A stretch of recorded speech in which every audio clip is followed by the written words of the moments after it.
Bonjour les passionnés et bienvenue dans cette nouvelle vidéo du site moonwatch.fr.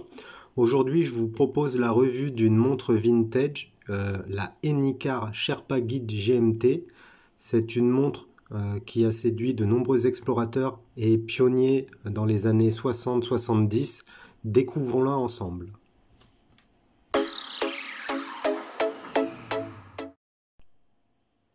La montre automatique suisse Enicar Sherpa Guide GMT est une montre vintage qui a marqué l'époque de la course aux explorations. C'est en 1914, à Granges en Suisse, que son fondateur, Arist Racine, a inversé son nom de famille pour fonder la marque Enicar.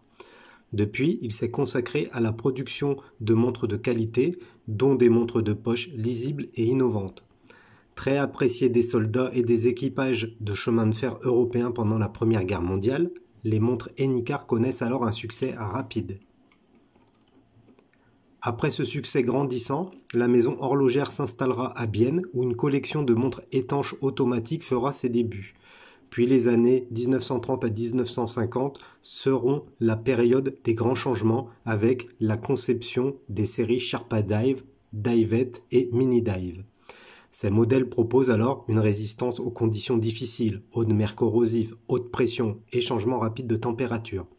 La montre Enicar Sherpa Jet sera même sélectionnée par la US Air Force en 1951, ce qui prouve que c'était d'excellentes montres, très robustes, très fiables, et qui pouvaient supporter quasiment toutes les conditions.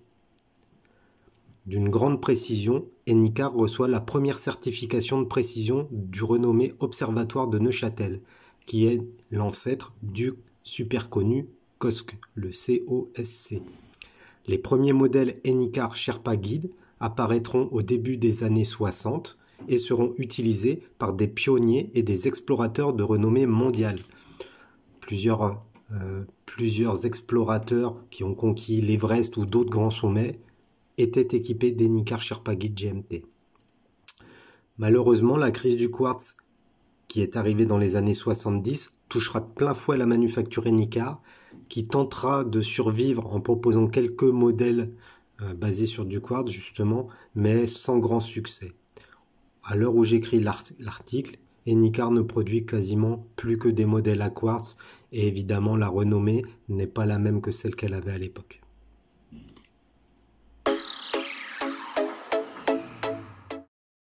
Découvrons ensemble les spécifications techniques de ce modèle Enicar Sherpa Guide 600 GMT.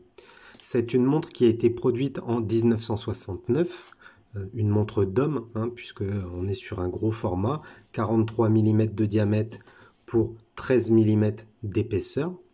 Le boîtier est en acier et celui-ci a la particularité d'être la version Short Lugs, ce qui signifie, vous voyez, que les cornes sont relativement courtes.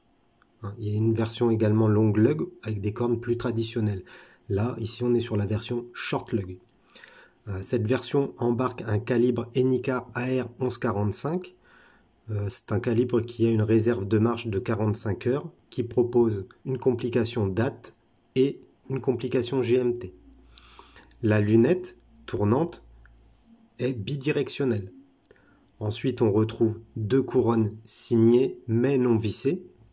Le verre, c'est un verre minéral bombé, très vintage, typique de cette époque-là, des années 60-70. Enfin, l'entrecorne est de 22 mm, ce qui permet de changer facilement le bracelet. À savoir, je possède également le bracelet d'origine de la montre, qui était vendu avec. C'est un bracelet en acier, je vous en parlerai un petit peu plus tard.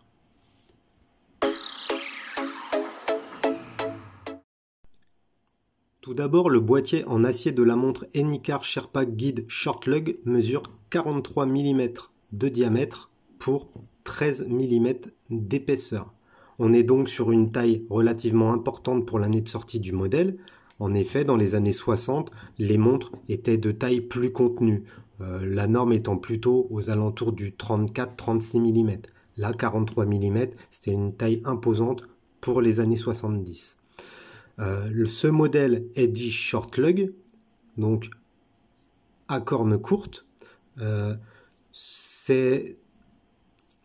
la forme du boîtier reprend un petit peu ce qu'on retrouve par exemple sur une Seiko Turtle. Ou plutôt l'inverse, la Seiko Turtle reprend peut-être un petit peu la forme de ce boîtier Enica, c'est-à-dire un boîtier coussin avec des cornes très très courtes. Moi perso j'adore, c'est ce qui m'a fait choisir ce modèle. Avec son diamètre de 43 mm, on a l'impression de porter une montre moderne, on n'a pas l'impression d'avoir une vieille montre, une toute petite montre. Il y a très peu de montres vintage qui proposent un boîtier de cette taille. Encore une fois, moi j'adore ce gros diamètre, je suis habitué à porter des montres entre 40 et 44, donc là j'adore. On retrouve ensuite une lunette bidirectionnelle. Hop, alors je vais essayer avec la caméra, c'est pas facile devant. Donc bidirectionnelle, qui est peinte en noir avec des inscriptions blanches. Les inscriptions, c'est tout simplement les noms des villes, typiques des montres GMT. Cette lunette, bon, évidemment, elle a vécu, c'est une montre des années 60, enfin fin 60. Elle est originale, pourquoi? Parce qu'il y a un liseré rouge à l'intérieur, qui est vraiment très sympathique, et un triangle rouge également, qui sert de repère. Donc encore une fois, c'est un petit détail, mais ça c'est vraiment l'ADN du modèle Sherpa Guide GMT. Ensuite, on va retrouver deux couronnes qui sont signées. Alors, je ne sais pas si la caméra en voit. Donc deux couronnes avec le petit logo, le petit Saturn d'Enicar. Elles sont signées mais non vissées. Elles sont disposées à 2 et 4 heures et permettent respectivement de régler la lunette interne avec la couronne à 2 heures et l'heure et la date avec la couronne à 4 heures. Je vais vous montrer le fond de boîte. Le fond de boîte est très joli, vous allez voir sur mon modèle, il a vécu évidemment, c'est une montre qui a été portée. Donc c'est un fond de boîte en acier vissé. Hop là.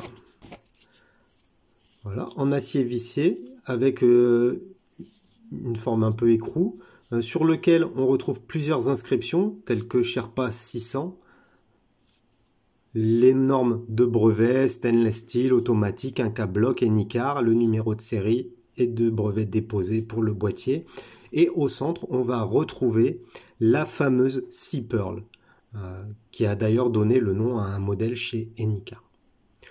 Donc rien à dire sur le boîtier, c'est vraiment un boîtier de très très bonne conception, très robuste et de grande taille pour l'époque.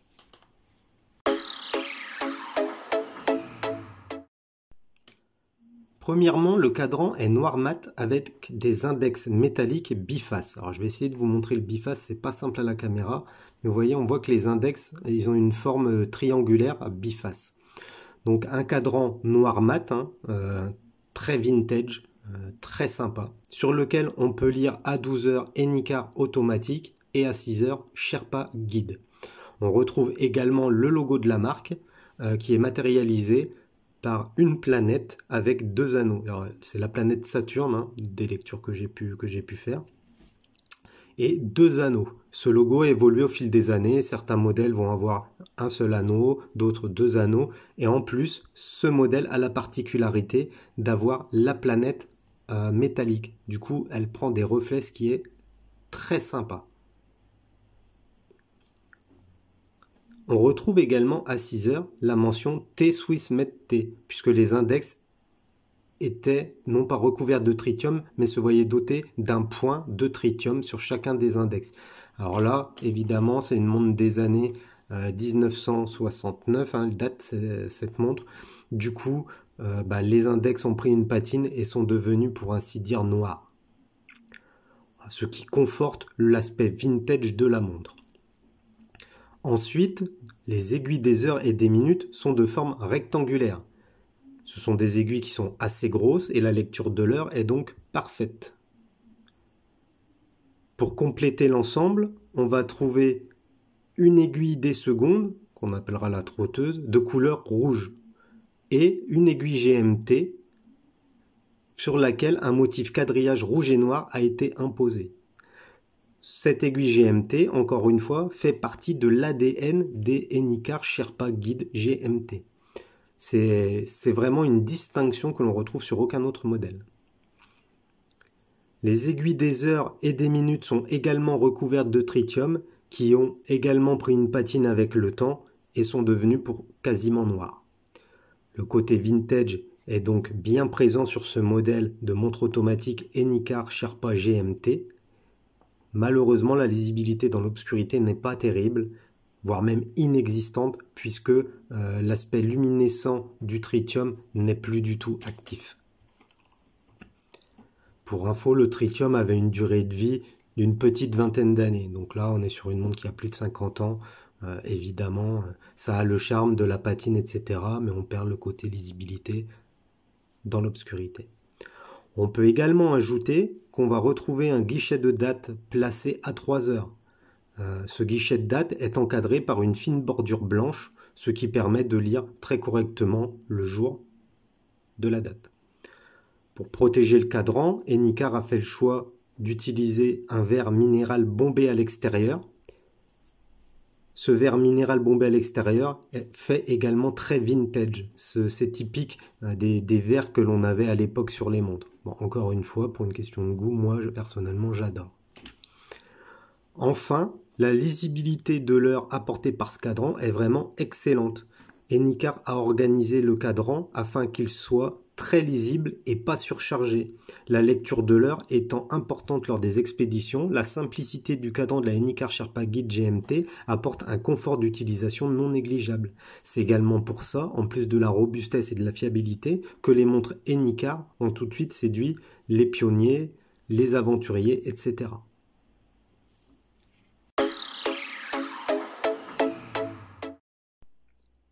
Concernant le mouvement de la Enicar Sherpa Guide 600, s'il y a bien une chose qu'on puisse dire, c'est que les mouvements Enicar sont des mouvements solides. La montre Enicar que je vous présente emboîte un calibre AR 1145 d'origine. Le côté vintage de la montre automatique est représenté par une fréquence de mouvement cadencée à 18 000 battements par heure. Donc évidemment, on est loin des 28 800. Là, ici, la trotteuse saute un petit peu plus. Vous voyez, on peut le voir. Mais c'est typique des montres vintage de cette époque-là également. C'est un mouvement qui propose 24 rubis et qui offre 45 heures de réserve de marche, ce qui est tout à fait acceptable et dans les normes encore actuelles. Deux complications sont présentes, la complication date et le second fuseau horaire avec l'aiguille GMT. Cette aiguille GMT affiche une lecture de l'heure au format 24 heures. C'est d'ailleurs pour ça qu'on retrouve un insert Pepsi 24 heures, rouge et bleu. Cet insert peut être tourné avec la couronne située à 2 heures et il permet tout simplement de savoir l'heure au format 24 heures. Par exemple, là, on est bientôt sur 14 heures. On peut également terminer par rapport à ce mouvement en ajoutant le fait que la masse oscillante du mouvement est de couleur dorée, discrète, légèrement décorée et surtout, on ne l'entend pas. C'est-à-dire que la masse oscillante est vraiment très discrète au poignet, ce qui est toujours plus agréable évidemment qu'une masse oscillante bruyante ou qui centrifuge un petit peu le bras.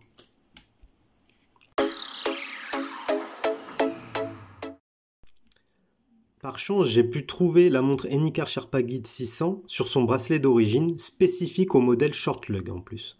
C'est un bracelet en acier avec de gros maillons, je vais vous le montrer. Donc c'est un bracelet en acier avec vraiment des grosses mailles et une boucle signée Enicar. Bon, évidemment, le bracelet a vécu. Personnellement, je le trouve pas très confortable justement à cause de ces grosses mailles. C'est assez difficile à ajuster puisque même en retirant des maillons, les maillons font quasiment 1 cm de large. Donc c'est assez difficile à ajuster, même si la boucle contient des demi-mailles de réglage, c'est compliqué.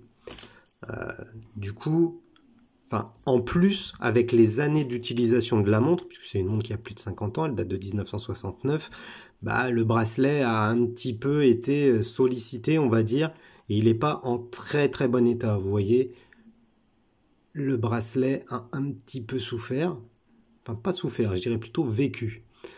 C'est les indéritables du temps qui passe, évidemment, quand on porte une montre, celle-ci s'use, comme tout, ça reste du consommable. Du coup, le bracelet, il a quand même un aspect très vintage, surtout que cette maille fait également très vintage. On aime ou on n'aime pas, moi en plus je suis pas très fan du polissage et des autres restaurations que je considère comme agressives sur les éléments métalliques. donc soit polissage, lustrage, choses comme ça. Du coup, plutôt que de le retoucher pour pouvoir le porter, j'ai préféré le retirer et le mettre de côté. Comme ça, je garde le bracelet dans son état d'origine. Donc le bracelet original dans son état d'origine, avec son vécu, et je peux le remettre le jour où j'ai envie d'avoir au poignet quelque chose vraiment de très vintage. Donc je le conserve dans son jus, mais c'est vrai, il faut avouer que ce n'est pas un bracelet hyper confortable. Voilà pour le bracelet d'origine. Après, par rapport à la Enicar Sherpa GMT, on peut dire que l'entrecorne est de 22 mm, ce qui autorise facilement le changement de bracelet. C'est pour ça que moi j'ai opté pour un atto. Un atto tout simple, hein, noir, corne noire, boucle noire, pardon, donc quelque chose de très discret. Et je trouve que ce petit natto, bah, lui va bien, et en plus il permet de garder l'ADN de la montre. Hein. Ça renforce le côté un petit peu montre tool watch. Le rendu visuel me plaît bien. Il m'arrive également de porter cette montre Enicar Sherpa Guide sur un bracelet en cuir de veau noir. Le rendu est plus classe et permet de porter cette montre vintage sportif avec des vêtements un petit peu plus casual chic. Je ne dirais pas que je la mettrais sous un costume avec une chemise. Par contre, un petit blazer, une chemise blanche, ça passe. Hein. Donc, le côté rare et ancien de la Enicar Sherpa Guide 600 convient très bien au mode de vie actuel. De plus, on voit que de par la faible épaisseur de la montre, 13 mm, elle se pose très bien sur le poignet, ce qui est une excellente chose. Hein. On n'a pas un steak sur le bras, c'est vraiment très agréable. La forme du boîtier et sa taille conviennent également parfaitement. Ça gêne pas, les deux couronnes ne gênent pas, non, c'est vraiment une très très belle montre.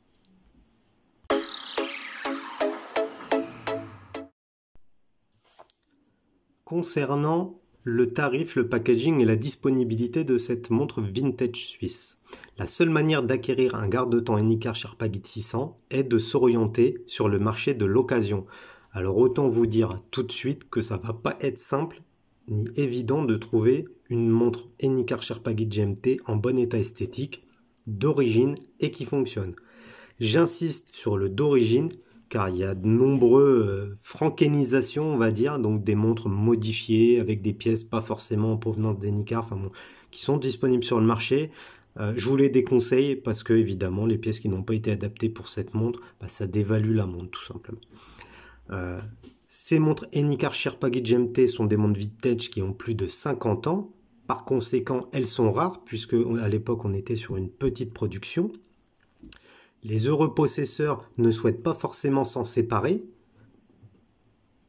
car ils savent que ces montres sont des petites pépites, qu'elles sont relativement cherchées, qu'elles vont prendre de la valeur encore puisqu'il y en a de moins en moins et qu'elles sont toujours d'actualité, très modernes et qu'elles plaisent énormément, que ce soit par la conception ou par l'histoire de la marque Enicar, hein, qui est une marque légitime avec une vraie histoire dans la conquête et l'exploration. Donc bon, du coup les possesseurs ne souhaitent pas s'en séparer, ce que je comprends, puisque moi non plus je ne souhaite pas m'en séparer. Mais si par chance vous arrivez à en trouver une, parce que c'est quand même possible, puisque j'ai réussi à en avoir une, il faudra compter au minimum 1 300 € pour une montre dans un état correct. Par correct, j'entends que vous pourrez porter. À ce tarif-là, vous aurez de la chance, mais les annonces sont très rares. Et les annonces qui circulent sur les sites de vente d'occasion, type eBay, Chrono24, Watchfinder, etc., souvent on a des annonces à plus de 2000 €, ce qui reste un budget conséquent pour cette marque-là. Évidemment, vu l'âge des montres, on oublie l'aspect full set, boîte et papier. De mémoire, je ne crois pas avoir vu une seule Enicar Sherpa GMT avec le packaging d'origine. D'ailleurs, si vous en avez vu ou trouvé ou en posséder une, n'hésitez pas à m'envoyer quelques photos, ça sera avec plaisir que je les rajouterai sur l'article du blog. Pour finir, je vous conseille également de ne pas vous précipiter et de prendre le temps de trouver la référence qui vous plaît le plus. Vous avez la chance, les fans d'Enicar sont rares. Du coup, les offres qui paraissent restent quand même quelques jours, voire même quelques semaines. Ça vous laisse le temps de la réflexion. Il a existé de nombreux modèles avec les MK2, MK3, MK4, etc. Donc, prenez le temps de vous renseigner. Il y a un excellent site sur ça, hein, sur l'historique des Enicar, sur springpark.com. Je vous invite à aller le lire. Prenez le temps de trouver le modèle qui vous séduira le plus. Enfin, notez que les montres Enicar proviennent souvent de pays tels que l'Inde ou l'Indonésie. Ce n'est pas des copies, hein, loin de là. C'est tout simplement parce que ce sont des pays où Enicar était fortement distribué à l'époque, dans les années 60-70. C'est pour ça que c'est la majorité, enfin la majorité des ventes proviennent de ces pays-là. Donc n'ayez pas peur, n'hésitez pas à contacter les vendeurs. Ils sont généralement très sympathiques. Enfin, vous pourrez trouver des Enicar Sherpa Guide, des Enicar Jet, pardon. Donc ce sont des versions chronographes.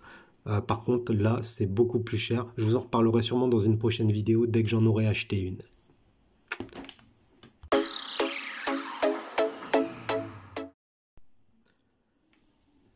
Notre avis sur cet Enicar Sherpa Guide. Alors, je vais pas vous mentir, je l'ai longtemps cherché, cet Enicar Sherpa Guide GMT.